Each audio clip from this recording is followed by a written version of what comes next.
sua Bíblia em João, capítulo 1, versículo 29. Que a graça e a paz do nosso Senhor e Salvador Jesus Cristo repouse sobre todos. Abra a sua Bíblia, 1 João, capítulo 1, verso 29.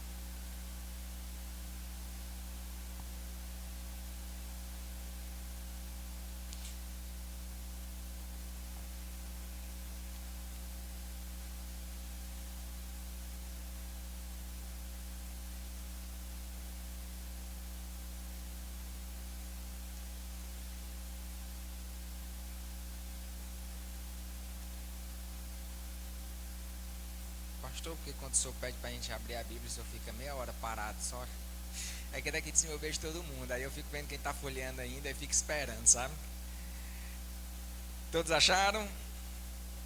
Diz assim a palavra de Deus. No dia seguinte, viu João a Jesus.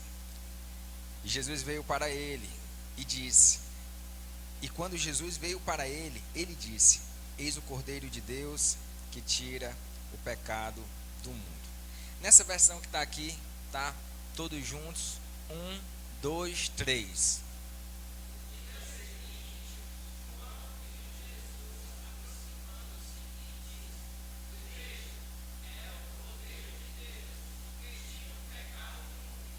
Aleluia.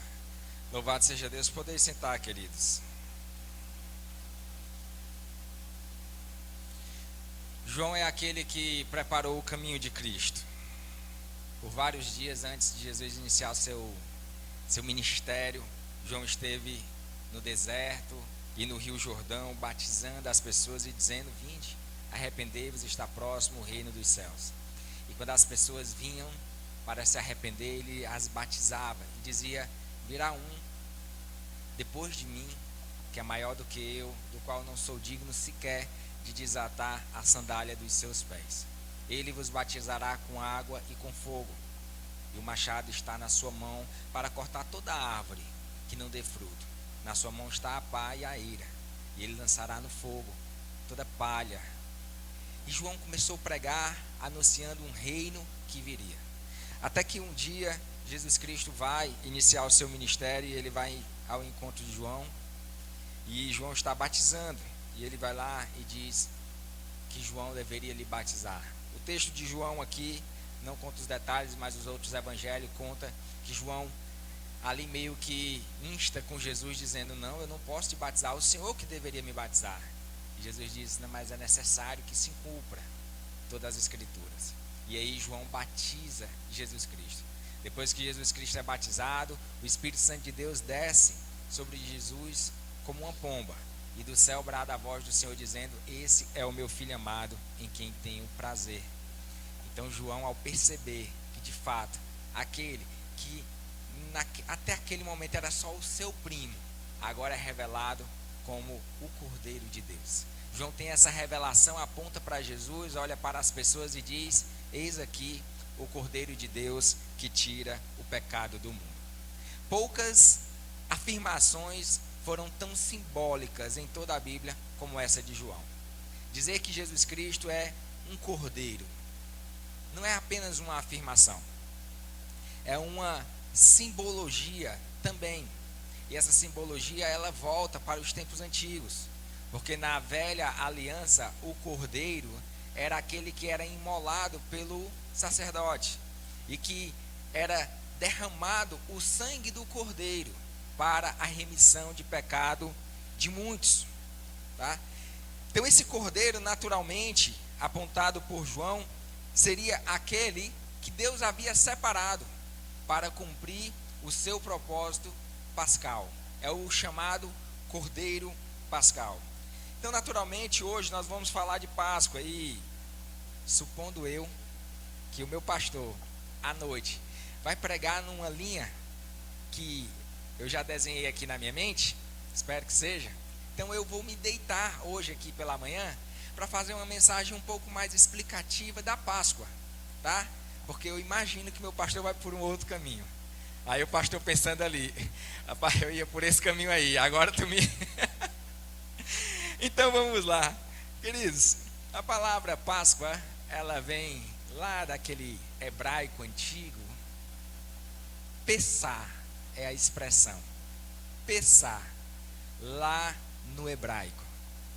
Quando Deus instaurou o Pessah, que é pular, passar por cima. Depois, quando a Bíblia foi traduzida, já no grego, como em todas as línguas, dificilmente a tradução ela segue corretamente a pronúncia da língua original. É igual nós aqui, a gente fala Wi-Fi, né? Ou e-mail. São palavras americanas que a gente vai aportuguesando, mas nem são essas as pronúncias corretas. Da mesma forma, o grego, quando ele vai sendo traduzido, o grego passa a falar passa, e não pensar, passa. E aí depois é traduzido mais uma vez do grego para o latim, que ficou Páscoa. E aí nós temos a Páscoa, que nós estamos aqui acostumados a falar a Páscoa. Então, Páscoa é uma palavra que vem desde lá daquele hebraico e significa passar por cima ou pular. Mas ficou muito mais popular no nosso meio como passagem, né? A passagem, a Páscoa é a passagem, dentro da etimologia da palavra. Mas essa ideia ela vem de um tempo bem mais antigo e começa lá em Gênesis capítulo 12 e versículo 2. E eu quero que você vá comigo a Gênesis capítulo 12 e versículo 2.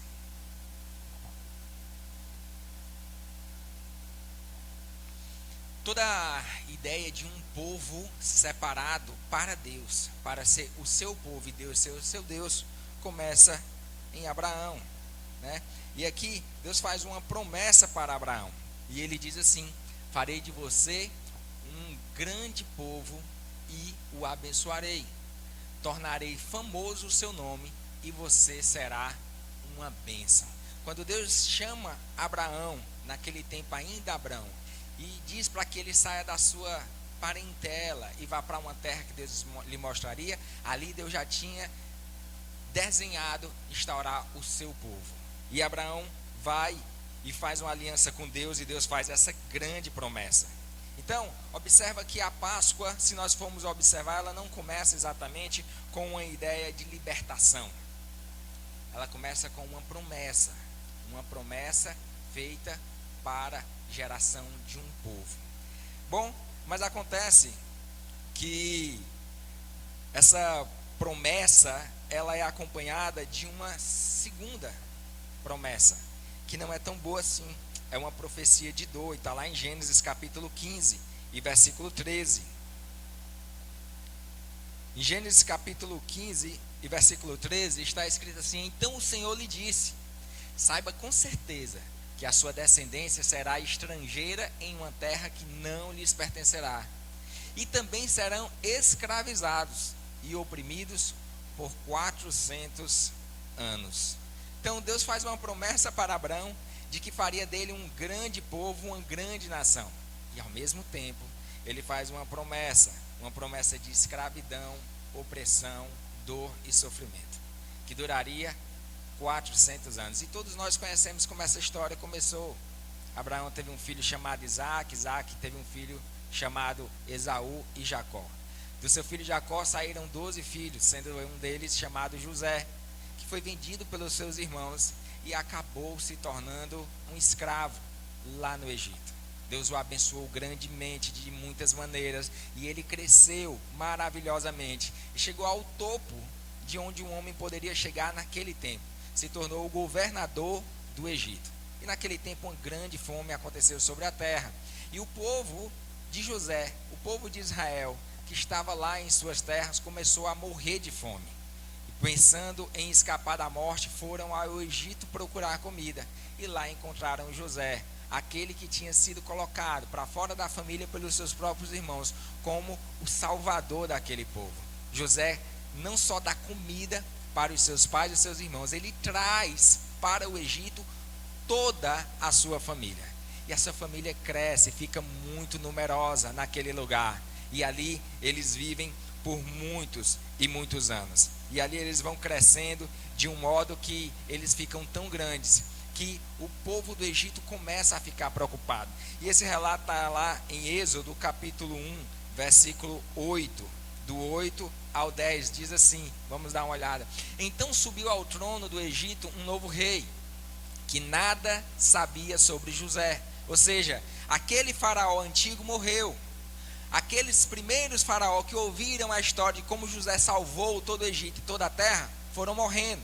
E um novo subiu ao trono. E esse já não conhecia nada daquela história, de que todo mundo havia sido salvo por José. Então o texto continua dizendo, verso 9, ele disse ao seu povo, vejam, o povo israelita agora é mais numeroso e mais forte que o nosso. Aquela promessa de Deus de que faria de Abraão um grande povo, começava a se cumprir aqui. E aí o verso 10 diz assim, venham, precisamos tratá-los com astúcia, para que não se multipliquem, e em caso de guerra, se alinhem aos nossos inimigos, lutem contra nós e fujam da nossa terra. Daquele momento em diante, desse novo faraó, o povo de Israel deixa de ser agora um povo amigo e se torna escravo no Egito. E são escravizados por 400 anos. Até que um dia Deus chama Moisés e convida Moisés a uma grande missão. Trazer o resgate, a libertação daquele povo. E essa história vocês também conhecem. Depois que Israel agora clama ao Senhor e Deus ouve a sua voz, Moisés vai até lá e tenta negociar a saída pacífica de Israel do Egito. E tudo isso é uma grande ilusão, porque quem está no poder nunca quer perder o poder. E aquele Deus Sol, chamado Faraó, que se sentia o Deus na terra, agora começa a querer travar uma luta, uma guerra com o Deus dos exércitos. É uma loucura. Então o Senhor vai enviando 10 pragas. Cada uma daquelas pragas representa uma guerra contra um deus do Egito, que tinham 10 deuses naquele lugar. E ali Deus vai vencendo cada um daqueles deuses, até que chega o último dia, a última praga, a 10ª praga. É o dia em que Deus diz que vai matar todos os primogênitos que estivessem naquele lugar. E é interessante, queridos, porque quando a gente observa, aquele dia é o dia em que o Cordeiro toma o maior significado pascual de todos os tempos. Naquele dia, o Senhor diz assim, olha, pega um cordeiro perfeito, novo, sem nenhum tipo de defeito, sem mácula alguma, e vocês vão matar esse cordeiro. E vocês vão pegar o sangue desse cordeiro e vocês vão colocar nos umbrais das portas da casa. E à noite, o espírito da morte vai passar por aqui. E quando ele estiver passando, todo primogênito morrerá. Não vai escapar um. Mas se por um acaso, quando ele estiver passando, ele encontrar naquela casa o sangue do cordeiro, então ele vai pular essa casa e vai para a próxima. E foi assim que a Páscoa se tornou o pular, ou o passar por cima, quando o anjo da morte vem para matar todos os primogênitos. E agora, naquela noite, o anjo começa a passar. E quando ele entra numa casa, ele mata o primogênito. Entra na outra, mata o primogênito. E vai entrando em todas as casas do Egito, aonde o espírito da morte vai passando, o anjo da morte vai entrando, ele vai matando o primogênito. Mas quando ele entrava na casa e via na porta o sangue do cordeiro, então ele dizia, aqui eu não posso matar ninguém, pois o cordeiro foi morto, e o seu sangue me faz pular essa casa. E ali o anjo foi passando e pulando. E embora essa seja a instituição da Páscoa, seja assim que a Páscoa vem ser instituída, não é essa a grande mensagem da Páscoa. Quando nós vamos ao livro de Hebreus, Hebreus diz que todas as coisas da velha aliança eram apenas sombras, foram transitórios, sombras que apontavam para um novo tempo. O sacerdócio antigo foi uma sombra que apontava para o sacerdócio segundo Melquisedeque. A aliança antiga era apenas uma sombra que apontava para a nova aliança. Assim como o cordeiro pascal da noite lá do Egito, também foi só uma sombra. Foi apenas um modo de dizer: ei, daqui vai sair o verdadeiro cordeiro pascual, ou o significado real. E isso vira uma profecia. Lá em Isaías capítulo 53, Isaías começa a relatar aquele que seria o cumprimento dessa analogia. E ele diz que aquele homem caminhou no meio de nós e foi desprezado por todos, e ninguém olhava para ele com nenhum tipo de atração. Pelo contrário, ele era humilhado de todos, homem sofrido, sabia o que era sofrer. Mas no versículo 7, ele diz assim: como um cordeiro foi levado ao matadouro, ele foi oprimido e afligido, contudo, não abriu a boca. Como o cordeiro foi levado ao matadouro, como uma ovelha fica muda diante dos seus tosqueadores, ele não abriu a boca para se defender. Essa profecia falava de um cordeiro que certamente haveria de mudar, não a vida dos israelitas em relação ao Egito, mas a vida da humanidade em relação a Deus. É desse cordeiro pascal que agora João aponta e diz: eis o cordeiro de Deus, que tira o pecado do mundo. Esse é o cordeiro. E é interessante que o cordeiro do Êxodo, ele é apenas essa sombra que apontava para o verdadeiro cordeiro de Deus. E é interessante observar que em Êxodo, o cordeiro ele morre por uma casa. Cada casa de Israel matou um cordeiro. Cada casa de Israel pegou o sangue do cordeiro e passou no seu umbral. Em cada lar, em cada lugar daquela noite no Egito, milhares de cordeiros morreram naquela noite, porque lá no Egito um cordeiro salvava uma casa. Mas aqui no cordeiro pascal, em Isaías, aquele cordeiro que era um animal agora vira um homem. É apontado para alguém que já não é um animal, mas se colocará na posição como se fosse uma ovelha, se colocará diante dos seus tosqueadores. E em Jesus Cristo nós temos um cordeiro que morre não por uma casa, ele morre por toda a humanidade. E essa é a grande notícia da Páscoa. Obrigado. Essa é a grande notícia da Páscoa. Na primeira Páscoa, o sangue livrou da morte. Mas na segunda Páscoa, lá na cruz, o sangue venceu a morte. E isso faz uma diferença muito grande. Porque se antes aquele sangue fez com que o espírito da morte pulasse, na cruz, o sangue do Cordeiro de Deus não faz a morte pular. Ele vence a morte de uma vez por todas e para todo sempre. E ele vence a morte morrendo. Ele vence a morte se entregando. É interessante observar quando a gente diz assim: ele se entregou. Alguém pode imaginar do ponto de vista humano: não, ele foi preso. Ele foi preso e foi levado e ele foi crucificado porque Pilatos determinou. E essa é uma grande ilusão.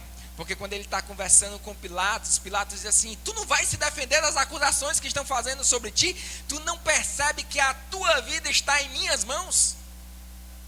Essa é a conversa de Pilatos com Cristo. E Jesus responde para ele: nenhuma autoridade foi dada aos homens sobre mim. Nenhuma. Eu me entreguei. E quando os discípulos uma hora estão estando com Jesus, Jesus diz assim: para com isso. Pedro arranca a cabeça, tenta arrancar a cabeça de Malco, arranca só a orelha. E Jesus diz: Pedro, não faça isso. Se eu quisesse, o meu pai não mandaria legiões de anjos, impediria que tudo isso acontecesse. O próprio diabo já tinha falado lá em Mateus capítulo 4, na tentação: ei, se joga daqui, porque está escrito que aos seus anjos dará ordem para que nenhum mal te aconteça. Até o diabo sabia que se Deus quisesse, nada de mal aconteceria ao seu cordeiro. Mas nenhum mal aconteceu ao Cordeiro de Deus, que não tenha sido em razão do Cordeiro ter se entregue. Então tudo aquilo que a gente olha e pensa que é o mal acontecendo ao Cordeiro de Deus, não é.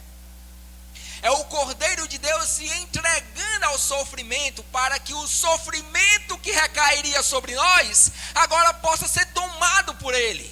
A morte que viria até nós, possa ser tomada por Ele. A dor que viria até nós, possa ser tomada por Ele. A chaga, a ferida, a enfermidade que viria até nós, possa ser tomada por Ele. E Ele vai se entregando e sentindo a dor, e sentindo as chagas, e sentindo a ferida, e sentindo o sofrimento, a angústia de morte, o desespero, a ansiedade. E Ele é dominado por todas as coisas do mal, para que o mal não pudesse nos dominar em todas as coisas. Esse Cordeiro, ele muda para sempre a história da humanidade, não de um povo. Ele muda para sempre a história da humanidade, não de uma casa. E ele muda para sempre, inclusive, a história dos cordeiros. Porque depois da morte do Cordeiro de Deus, nenhum cordeiro mais precisou morrer para que um homem pudesse ser perdoado dos seus pecados. Agora, é interessante observar que não há negociação com Deus quando o assunto é juízo. Não há. Deus não negocia o seu juízo com ninguém. Observe, queridos, naquela noite lá no Egito, o anjo da morte passaria e mataria a todos os primogênitos. Não era todos os primogênitos dos egípcios, era todos os primogênitos dos egípcios ou dos judeus, não importa, ou de qualquer outra nação que ali estivesse. O espírito da morte passaria e mataria a todos os primogênitos. Não há distinção de povo. Deus não disse: olha, o espírito da morte vai passar aqui e vai matar todos os primogênitos egípcios que tiverem nesse lugar. Não. O juízo do Senhor não faz acepção de pessoas, ele vem para todos. E naquele dia, naquela noite, Deus não negou o seu juízo a ninguém. Como assim, nos nossos dias, quando o Senhor vier julgar o nosso tempo, ele também não fará acepção de pessoas. O que Deus fez naquele dia foi criar um escape, criar uma possibilidade de o seu juízo não alcançar algumas pessoas. Olha, o anjo vai passar e vai matar todos os primogênitos, mas se em alguma casa tiver algum primogênito e nessa casa tiver o cordeiro, o sangue do cordeiro na porta, então esse primogênito escapará, não porque o meu juízo não tenha vindo para ele, mas porque o sangue do cordeiro o livrou da morte. Deus não negocia o seu juízo com ninguém. O que Deus faz é criar um escape, uma possibilidade de você escapar do juízo pela remissão do sangue do Cordeiro.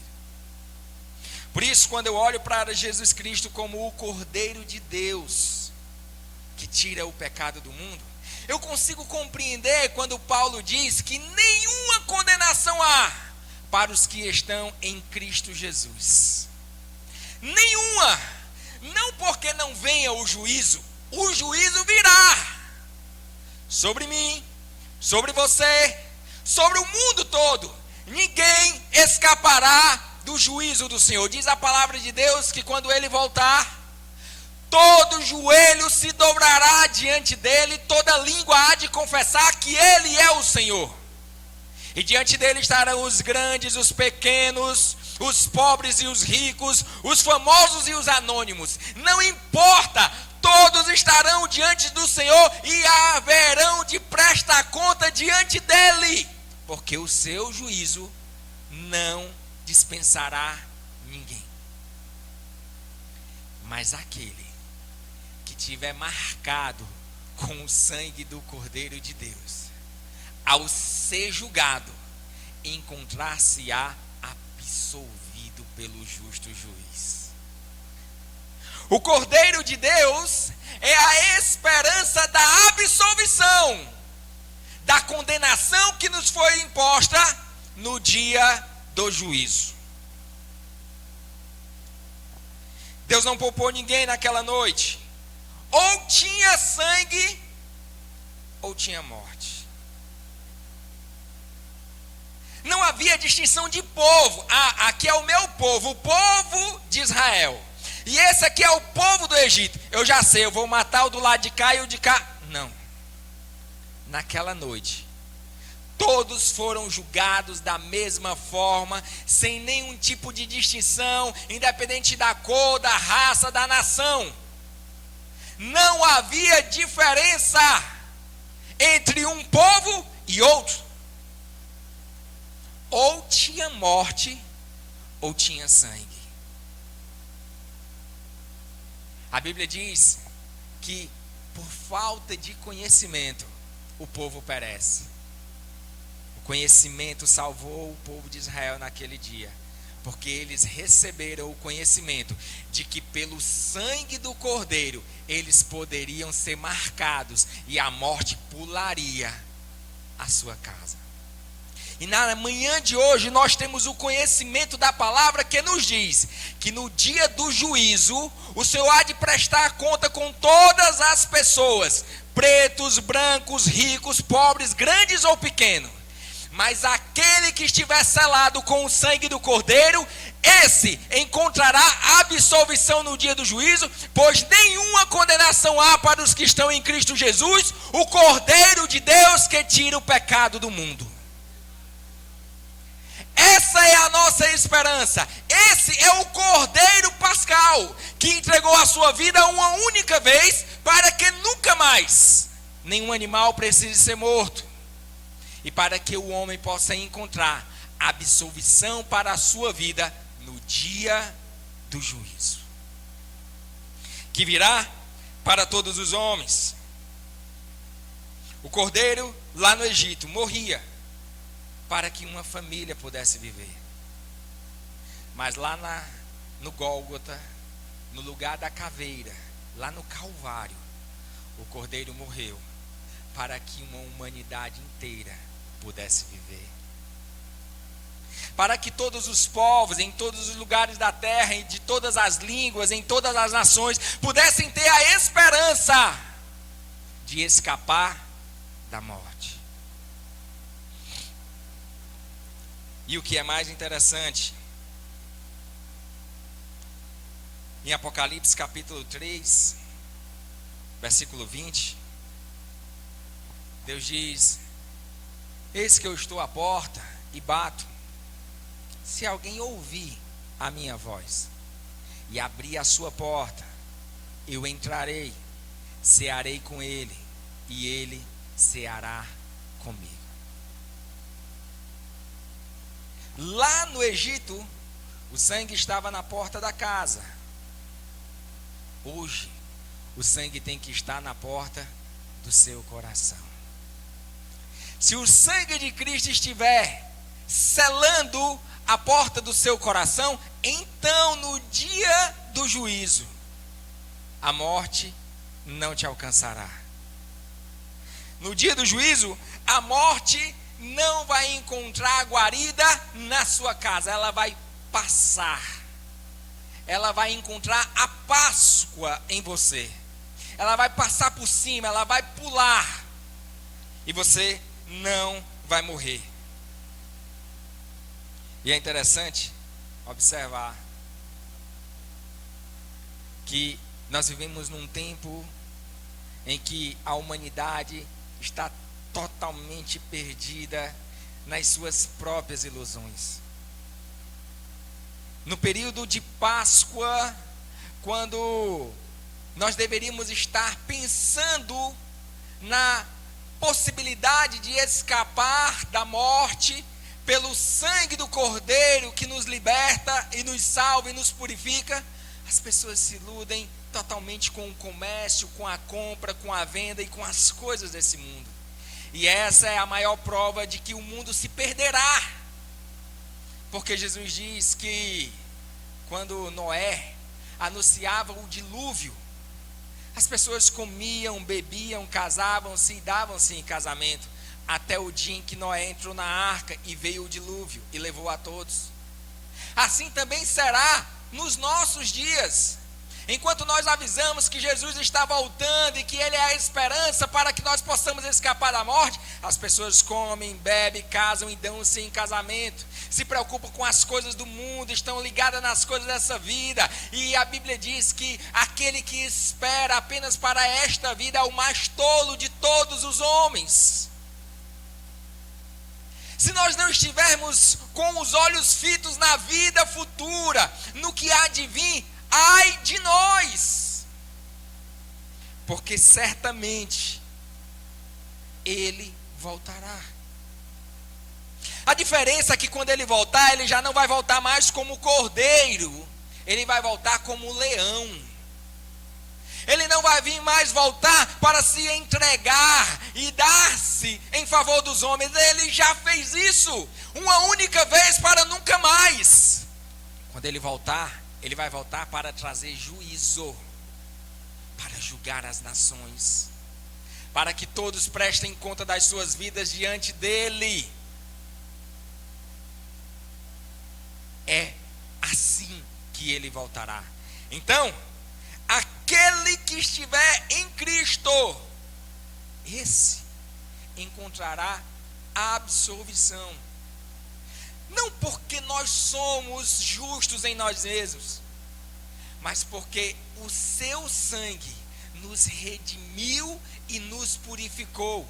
E a sua morte pagou a nossa morte, nos justificando no dia do juízo. É interessante observar que a Páscoa não é uma história sobre sair do Egito. Não é. Ali foi apenas uma história, mas apontava para uma outra história. Para a saída da escravidão dos homens, do pecado. Enquanto o povo do Egito saía da escravidão, o povo de Israel saía da escravidão do Egito, ali apontava para a humanidade que precisa sair da escravidão do pecado. E a única forma de nós escaparmos da escravidão do pecado e encontrarmos a liberdade, não sermos tolhidos pela morte, é nós sermos lavados e remidos no sangue do Cordeiro de Deus, que tira o pecado do mundo. Naquela noite, quando o anjo da morte passou pelo Egito, quem não estava marcado pelo sangue do Cordeiro morreu. E quem estava, escapou. E essa é a grande mensagem dessa história. No dia do juízo do Senhor, quando o Senhor passar, quem escapará da morte naquele dia? A Páscoa é esse grande momento. O momento do juízo. É disso que a Páscoa está falando. Que o Senhor trouxe juízo naquele dia e passou no meio do povo. E quem tinha o sangue do Cordeiro escapou. E quando o Senhor voltar, como nós estaremos no dia da sua passagem no meio de nós? Estaremos prontos para ver ele passar e a vida reinar sobre nós, ou seremos consumidos pela morte no dia da sua passagem? Essa é a mensagem da Páscoa. Certamente, quando Deus passar, nós queremos encontrar vida na sua presença. Certamente, quando o Senhor passar no nosso meio no dia do juízo, nós queremos encontrar esperança, nós queremos encontrar escape. E eu quero que você entenda que essa morte não é a morte do seu corpo. Não. Porque a morte do seu corpo, você não escapará dela. Não é essa morte. É a segunda morte. Porque essa primeira morte, todos nós passaremos, porque todos vão de envelhecer um dia e morrer. Mas quando o seu corpo morre, você continua vivo. Do outro lado, até o dia do juízo do Senhor. Aí nesse dia, no dia do juízo do Senhor, no dia em que o seu espírito estiver diante do Espírito de Deus, que ele passar, aí nesse dia, aquele que estiver lavado e remido no sangue do Cordeiro de Deus, encontrará absolvição, pois nenhuma condenação há para os que estão em Cristo Jesus. Mas os que não estiverem, encontrarão a segunda morte. E aí, é tarde demais. Por isso, que a Páscoa não seja apenas um evento anual que acontece no mundo. Seja um único evento que acontece na sua vida. E esse único evento que acontece na sua vida, mude a sua vida hoje e o futuro para sempre. Porque se hoje o sangue do Cordeiro de Deus alcançar você, no futuro, quando o seu espírito estiver diante do Espírito do Senhor, naquele dia, o sangue do Cordeiro de Deus também alcançará você. E o Senhor, ao invés de dizer morte para você uma segunda vez, ele dirá: vinde benditos do meu Pai, para o gozo eterno que vos está preparado antes de todas as coisas. E é isso que nós queremos para nós. Por isso, João apontou para Jesus e disse: esse é o Cordeiro de Deus, que tira o pecado do mundo. Não havia simbologia maior do que essa. E a simbologia é essa: de que no dia em que o Senhor voltar para prestar contas com os homens da terra, somente o Cordeiro de Deus poderá nos dar escape nesse dia, pois o salário do pecado é a morte, mas o dom gratuito de Deus é a vida em Cristo Jesus. Amém? Louvado seja Deus. Então fique de pé, queridos. Hoje é um dia para a gente louvar, bendizer e exaltar a Deus por Cristo Jesus, o nosso Senhor, aquele que se entregou, não foi tomado, não foi arrancado à força, ele se entregou para que nós tivéssemos a oportunidade de escapar no dia em que Deus passar pela gente. Amém?